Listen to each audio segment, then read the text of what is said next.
आज हम डिस्कस करेंगे principle, components and working of laser. हमने प्रीवियस वीडियो में स्टडी किया था Einstein coefficient A and B. But is the principle of laser system. Laser system को हम कैसे अचीव करते हैं? हमारे पास तीन मिनिमम एनर्जी स्टेट्स की रिक्वायरमेंट रहती है। एक ग्राउंड स्टेट, एक एक्साइटेड स्टेट और ये मेटास्टेबल स्टेट। मेटास्टेबल स्टेट जो है वो एक्टिव मीडियम की एक रियल स्टेट होती है। ये कोई वर्चुअल स्टेट नहीं होती है, this is a real estate. So what happen, first हम ग्राउंड स्टेट में फोटोन ऑफ लाइट स्ट्राइक करते हैं, electron photon of light observe करते हैं और वो एक्साइटेड स्टेट पे चले जाते हैं। एक्साइटेड स्टेट का टाइम पीरियड जो है वो 10⁻⁻8 सेकेंड है। ये टाइम पीरियड बहुत स्मॉल है और इलेक्ट्रॉन जो है वो डी एक्साइट होके वो मेटास्टेबल स्टेट पर आ जाते हैं। अब जो डी एक्साइटेशन जो होती है उसमें वो नॉन रेडिएटिव ट्रांजिशन कहते हैं। अब यहाँ पे टाइम पीरियड जो है वो 10⁻³ सेकेंड है। अब यहाँ पर इलेक्ट्रॉन जो है वो एकमुलेट होना शुरू कर जाएंगे, इकट्ठा होना शुरू कर जाएंगे और उसके बाद फोटोन ऑफ लाइट जो है वो स्ट्राइक करेगी, इस स्टेट के इलेक्ट्रॉन के साथ इंटरेक्ट करेगी और वो एमिशन जो देगी वो स्टिमुलेटेड एमिशन देगी। अब इस स्टेट पे जो इलेक्ट्रॉन एकमुलेट होंगे उसको हम पॉपुलेशन इन्वर्जन कहते हैं। सो पॉपुलेशन इन्वर्जन क्या है?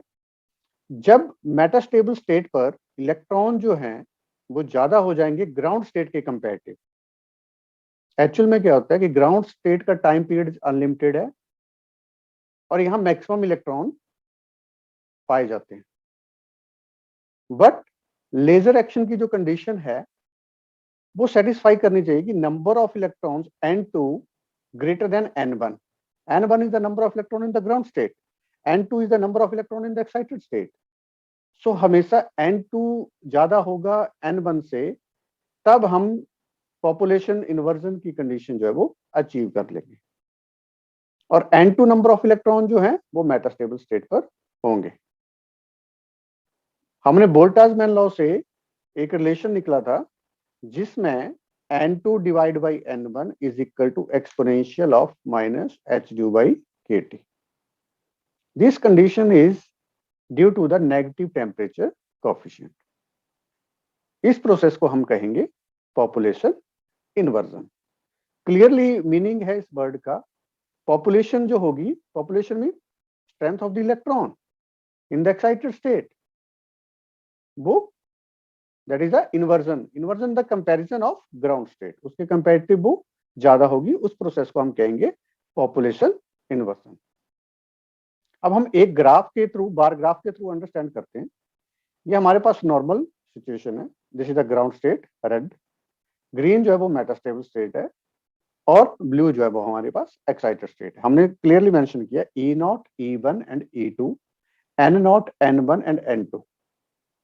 जब पॉपुलेशन इन्वर्जन की कंडीशन हमारे पास आएगी तब ये प्रोसेस जो है वो रिवर्स हो जाएगा। जो ग्राउंड स्टेट थी उसके इलेक्ट्रॉन्स कम हो गए, जो मेटास्टेबल स्टेट थी उनके पॉपुलेशन बढ़ गई, उसमें इलेक्ट्रॉन जो है वो ज्यादा हो गए।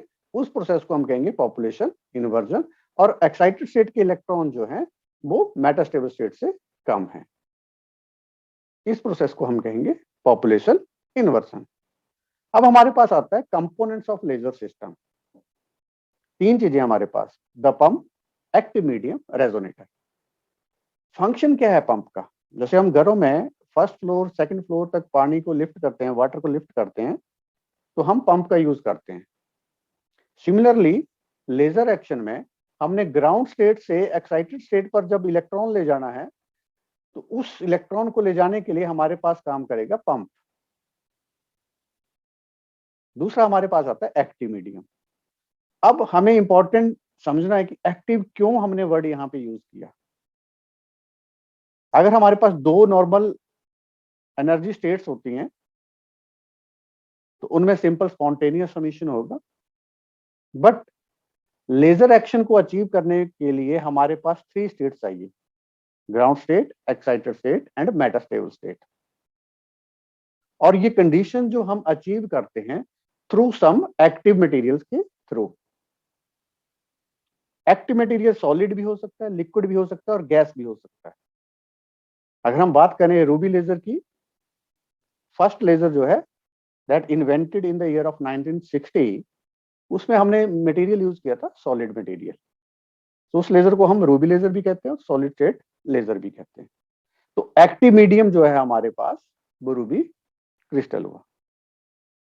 थर्ड हमारे पास कंपोनेंट आ जाता है रेजोनेटर। रेजोनेटर जो है वो हमारे पास combination of two parallel mirrors. तो अब हम इस डायग्राम के थ्रू समझते हैं। इस कैविटी में हमारे पास एक्टिव मीडियम होगा। एक्टिव मीडियम की रिस्पॉन्सिबिलिटी होगी लेजर एक्शन को प्रोड्यूस करने की। जैसे हमने पढ़ा कि एक्टिव मीडियम वो मीडियम है जिसमें 3 स्टेट पाई जाती है, ग्राउंड स्टेट, एक्साइटेड स्टेट और मेटास्टेबल स्टेट।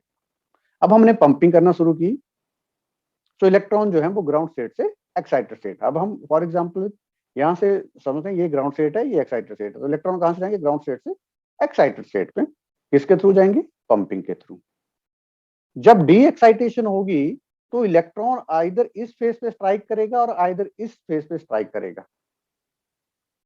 तो ये जो मिरर है हमारे पास टोटली रिफ्लेक्टिंग मिरर है, पॉलिश्ड मिरर है। इसका काम है बाउंस बैक करना इलेक्ट्रॉन को, और ये तब तक बाउंस बैक करेगा जब तक लेजर एक्शन प्रोड्यूस नहीं होगा। और लेजर एक्शन किस मिरर के थ्रू प्रोड्यूस होगा? जो पार्शली रिफ्लेक्टिंग मिरर है। एग्जाम्पल के तौर पे हम समझें तो 99.1% जो है वो हमारे पास पार्शली रिफ्लेक्टेड मिरर है, और 100% जो है ये मिरर जो है हमारे पास सिल्वर है। मिरर हमारे पास प्लेन भी हो सकते हैं और स्फेरिकल भी हो सकते हैं, पर दोनों का जो प्रिंसिपल एक्सिस होगा वो कॉमन होगा। तो हम थ्योरी को डिटेल में समझते हैं आगे। कंपोनेंट क्या है? पंप। पंप का काम क्या है? पॉपुलेशन इन्वर्जन को अचीव करना। तो पंपिंग डिपेंड करेगी मटेरियल के अकॉर्डिंग। सॉलिड मटेरियल होगा तो हम ऑप्टिकल करेंगे, गैसियस मटेरियल होगा तो इलेक्ट्रिकल और थर्मल। फॉर एग्जांपल हमारे पास रूबी लेजर है तो उसमें हमने यूज करनी है optical pumping. Helium neon laser है तो उसमें हमने यूज करनी है इलेक्ट्रिक डिस्चार्ज पंपिंग। अब हमने एनर्जी सप्लाई की किस चीज के लिए? इलेक्ट्रॉन को ग्राउंड स्टेट से एक्साइटेड स्टेट पे जाने के लिए। फिर उसके बाद हमारे पास थ्रू स्पॉन्टेनियस एमिशन जो है वो इलेक्ट्रॉन एक्साइटेड स्टेट से मेटास्टेबल पे फॉल कर जाएंगे। अब हम जानते हैं मेटास्टेबल स्टेट का लाइफ टाइम पीरियड जो है वो ज्यादा है एक्साइटेड स्टेट पे कंपैरिजन में। तो इस स्टेट पे पॉपुलेशन इन्वर्जन होगा। और पॉपुलेशन इन्वर्जन किस तरह होगा? इस पे जो इलेक्ट्रॉन जो होंगे वो ग्राउंड स्टेट के कंपैरेटिव जो है वो ज्यादा होंगे। उस कंडीशन को कहेंगे population inversion. Now examiner question पूछता है, is the laser action is possible without the population inversion? No, laser action is not possible without the population inversion. अब हमारे पास किस तरह की पंपिंग है? ऑप्टिकल पंपिंग जो है, इसमें हम एटम जो एक्साइट करते हैं through the external energy source. Electrical pumping जो है, जो हमारे पास एटम जो एक्साइटेड करते हैं through the electric field. Chemical pumping में energy is given to the chemical process.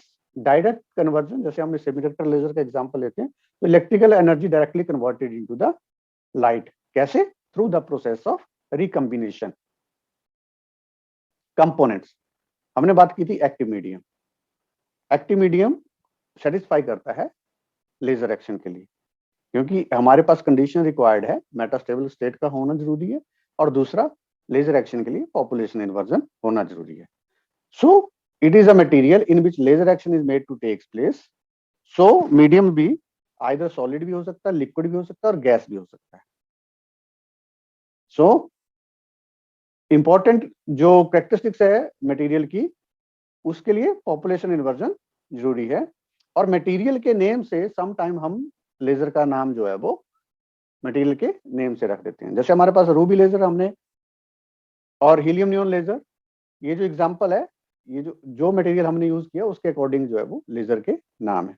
Ruby crystal use किया था तो रूबी लेजर है, हीलियम नियॉन गैसेस यूज की तो हीलियम नियॉन है। Only few atoms are responsible for laser action. हमने first slide में डिस्कस किया कि एक्टिव मीडियम वही मीडियम है जो सेटिस्फाइड करेगा कंडीशन को। इट डजंट मीन कि सारे ही मटेरियल जो है वो लेजर एक्शन देंगे, no, only those having the active centre while the rest of the material is a host. Resonator हमने बात की थी डायग्राम में कि रेजोनेटर जो है वो कॉम्बिनेशन ऑफ प्लेन और स्फेरिकल मिरर का हो सकता है, but they having a common principal axis. एक हमने लेफ्ट साइड मिरर लगाया, एक राइट साइड लगाया, उनका जो पैरेलल मिरर लगाए हमने, तो उसमें जो प्रिंसिपल एक्सिस है वो क्या रहेगा, common. Reflection coefficient of one of the mirror is very near to 1, mean कि one is fully silvered and other is partially silvered, तो उसका रिफ्लेक्शन कोफिशिएंट जो होगा वो लेस देन 1 होगा। सो रेजोनेटर का काम क्या है, अ फीडबैक डिवाइस जो डायरेक्ट करेगा फोटोन को back and forth through the laser medium, and in the process the number of photon is multiplied. जब नंबर ऑफ फोटोन मल्टीप्लाई होंगे वो किस प्रोसेस के थ्रू होंगे, स्टिमुलेटेड एमिशन के थ्रू।